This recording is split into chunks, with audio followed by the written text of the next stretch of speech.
আল্লাহ রাসূল সাল্লাল্লাহু আলাইহি ওয়া আলিহি ওয়াসাল্লামের শিক্ষা পদ্ধতি বা পাঠদান পদ্ধতি কেমন ছিল, তিনি কিভাবে শেখাতেন? আমরা জানি যে আল্লাহ রাসূল সাল্লাল্লাহু আলাইহি ওয়াসাল্লাম একজন শিক্ষক ছিলেন, অসাধারণ অনন্য একজন মার্ভেলাস শিক্ষক ছিলেন। শুধু শিক্ষকই ছিলেন না, বরং তিনি শিক্ষকদেরও শিক্ষক ছিলেন।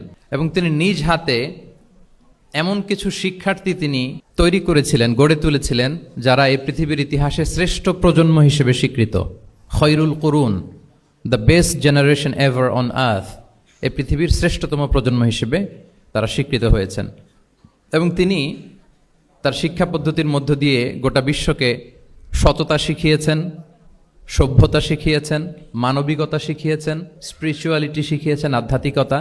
তিনি আমাদেরকে শিখিয়েছেন পরিমিতিবোধ, তিনি আমাদেরকে শিখিয়েছেন জীবনবোধ, আমাদের স্রষ্টার সাথে তিনি আমাদেরকে পরিচিত করেছেন এবং সফলতার সহজ এবং সরল পথ তিনি আমাদেরকে বাতলে দিয়েছেন।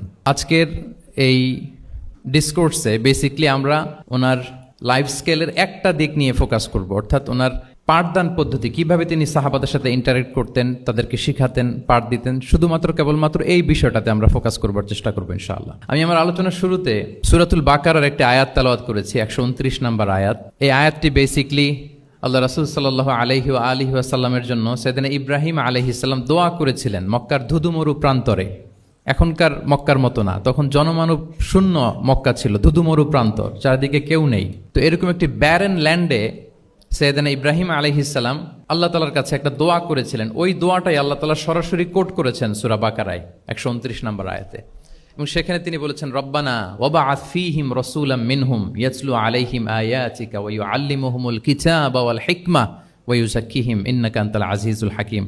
মানে হে আমাদের রব, এই ভূখণ্ডের মধ্য থেকেই এই জনপদবাসীর জন্য আপনি একজন রাসূল প্রেরণ করুন, যিনি আপনার নিদর্শনসমূহ তাদের সামনে পাঠ করে শোনাবে, যিনি আপনার কিতাব তাদেরকে শিক্ষা দিবে, তাদেরকে প্রজ্ঞা শিখাবে, পরিশুদ্ধ করবে, এবং নিশ্চয় আপনি পরাক্রমশালী, নিশ্চয় আপনি প্রজ্ঞাময়।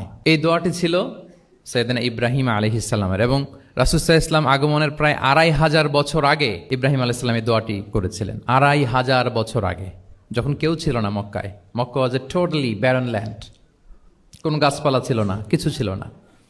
সেই দোয়া আল্লাহ তাআলা কবুল করেছিলেন। এবং এই দোয়ায় বেসিকলি তিনি আখিরি নবীর জন্য 4টা ফিচার কামনা করেছেন, যে আল্লাহ এই 4টা ফিচার দিয়ে আপনি নবী পাঠাবেন। এর মধ্যে একটা ছিল ওয়া ইউআল্লিমুহুমুল কিতাব, যে এমন নবী যেন হয় তিনি এই জনপদের লোকদেরকে কিতাব শিখাবে। কি শিখাবে? কিতাব। ওয়া ইউআল্লিমুহুমুল কিতাব। তার মানে রাসূল সাল্লাল্লাহু আলাইহি ওয়াসাল্লাম তিনি যে শিক্ষক হয়ে আসবেন, তিনি যে আল্লাহর কিতাব পৃথিবীবাসীকে শোনাবেন, তেলাওয়াত করে শোনাবেন, শেখাবেন, এই দোয়া রাসূল সাল্লাল্লাহু আলাইহি ওয়াসাল্লাম আগমনের 2500 বছর আগে সাইয়েদনা ইব্রাহিম আলাইহিস সালাম করেছিলেন। এবং রাসূল সাল্লাল্লাহু আলাইহি ওয়াসাল্লাম নিজেও বিভিন্ন হাদিসে ঘোষণা করেছেন যে আমি শিক্ষক হিসেবে প্রেরিত হয়েছি। ওয়া ইন্নামা বুইসতু মুআল্লিমান, আমি এই পৃথিবীতে শিক্ষক হিসেবে এসেছি। রাসূল সাল্লাল্লাহু আলাইহি ওয়াসাল্লাম 2টা গ্রুপ দেখলেন মসজিদে। এক গ্রুপ তারা জিকির আজকার করে, আরেক গ্রুপ তারা রিসার্চ করে, গবেষণা করে। রাসূল সাল্লাল্লাহু আলাইহি ওয়াসাল্লাম বললেন 2 দলই ভালো কাজ করতেছে, কিন্তু রাসূল সাল্লাল্লাহু আলাইহি ওয়াসাল্লাম যারা গবেষণা করতেছে, পড়াশোনা করতেছে, ফিকহ নিয়ে আলোচনা করতেছে, তাদের সাথে যেয়ে বসে গেলেন। আর তিনি বললেন ওয়া ইন্নামা বুইসতু মুআল্লিমান, আমি এই গ্রুপকে প্রায়োরিটি দিয়েছি কারণ আমি নিজেই শিক্ষক হিসেবে প্রেরিত হয়েছি। তারা অজ্ঞদেরকে শিক্ষা দিচ্ছে, জাহেলদেরকে, যারা কিছু জানে না, জ্ঞানের ছোঁয়া যাদের মধ্যে লাগেনি, এই গ্রুপ তাদেরকে এনলাইটেন করছে, আলোকিত করছে। ফলে আমি তাদেরকে প্রায়োরিটি দিলাম, তাদের সাথে বসে গেলাম। ওয়া ইন্নামা বুইসতু মুআল্লিমান, কারণ আমি পৃথিবীতে শিক্ষক হিসেবে প্রেরিত হয়েছি। তাহলে ইব্রাহিম আলাইহিস সালামের দোয়ার ফসল তিনি, হি কেম এজ এ টিচার, কারণ ইব্রাহিম আলাইহিস সালাম দোয়া করেছিলেন আল্লাহ এমন নবী পাঠাবেন যিনি ইউআল্লিমুহুমুল কিতাব, এই জনপদের লোকদেরকে কিতাব শিখাবে। এবং রাসূল সাল্লাল্লাহু আলাইহি ওয়াসাল্লাম নিজেও বলেছেন আমি শিক্ষক হিসেবে প্রেরিত হয়েছি।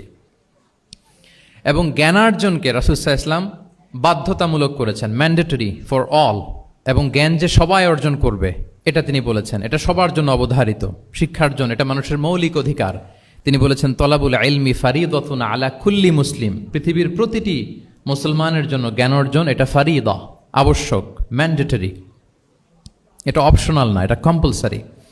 এবং নারী পুরুষ নির্বিশেষে সবার জন্য, এমন না যে শুধু পুরুষদের জন্য। রাসূল সাল্লাল্লাহু আলাইহি ওয়াসাল্লাম বলেছেন আলা কুল্লি মুসলিম, প্রতিটি মুসলিমের জন্য জ্ঞানার্জন এটা আবশ্যক। আলহামদুলিল্লাহ আমাদের অনেক বোনেরাও আজকের হল রুমে এসছে এবং রাসূল সাল্লাল্লাহু আলাইহি ওয়াসাল্লাম একটা স্পেশাল ডে নির্ধারণ করেছিলেন, special day for teaching women, মদিনার নারীদেরকে পাঠদানের জন্য, শেখানোর জন্য তিনি একটা স্পেশাল ডে নির্ধারণ করেছিলেন এবং নারীদের আগ্রহের কারণেই তিনি সেটা করেছিলেন।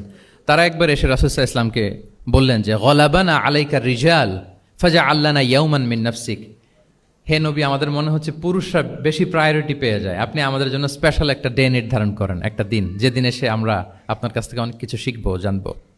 ফাওয়াআদাহুন্না ইয়াউমান লাকিয়াহুন্না ফীহি ফাওয়াআযাহুন, রাসূলুল্লাহ ইসলাম তাদের এই আবেদনের প্রেক্ষিতে মদিনার নারীদের জন্য একটা special day for teaching women, মদিনার যে কমিউনিটিতে নারীরা ছিল তাদের জন্য রাসূলুল্লাহ ইসলাম স্পেশাল একটা ডে নির্ধারণ করেছিলেন এবং সেদিন পুরুষ সাহাবীদেরকে গুরুত্ব না দিয়ে তিনি শুধু নারীদের বোনদের কোশ্চেন নিতেন, তাদেরকে তিনি পাঠদান করতেন, শিক্ষাদান করতেন।